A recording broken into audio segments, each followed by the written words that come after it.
கல்லூரி முதல்வர் அன்பளிப்பை நேற்று கொடுத்தார். இப்போ கொடுக்கறதுக்கு இங்கிலீஷில் என்ன? கிவ். நேற்று கொடுத்தார், அந்த வேலை நடந்து முடிஞ்சிருச்சு. அப்போ கடந்த காலத்தில் சொல்லணும்.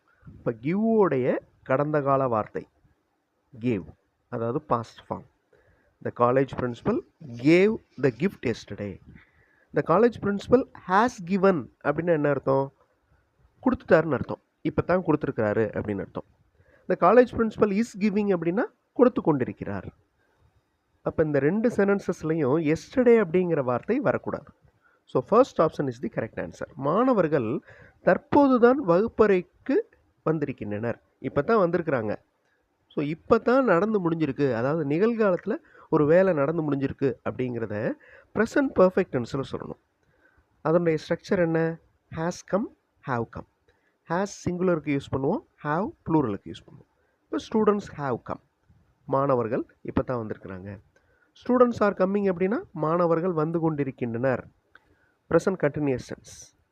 ஸ்டூடெண்ட்ஸ் கேம் அப்படின்னா நடந்து முடிஞ்சிருச்சு, வந்துட்டாங்கன்னு அர்த்தம். நீங்கள் ஒரே கேள்வியை கேட்டுக்கொண்டே இருக்கிறீர்கள். You are asking the same question. நீங்கள் கேட்டுகிட்டே இருக்கீங்க ஒரே கேள்வியை. You have been asking the same question.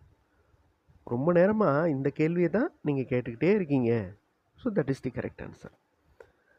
You ask the same question அப்படின்னா நீ கேளுன்னு அர்த்தம். ஒரே கேள்வி நீ கேளு அப்படின்னு அர்த்தம். இப்போ யூ ஆர் ஆஸ்கிங் அப்படிங்கிறது ப்ரெசன்ட் கண்டினியூஸ் டென்ஸ். இப்போ அவர்கள் பாடிக்கொண்டிருக்கின்றனர்.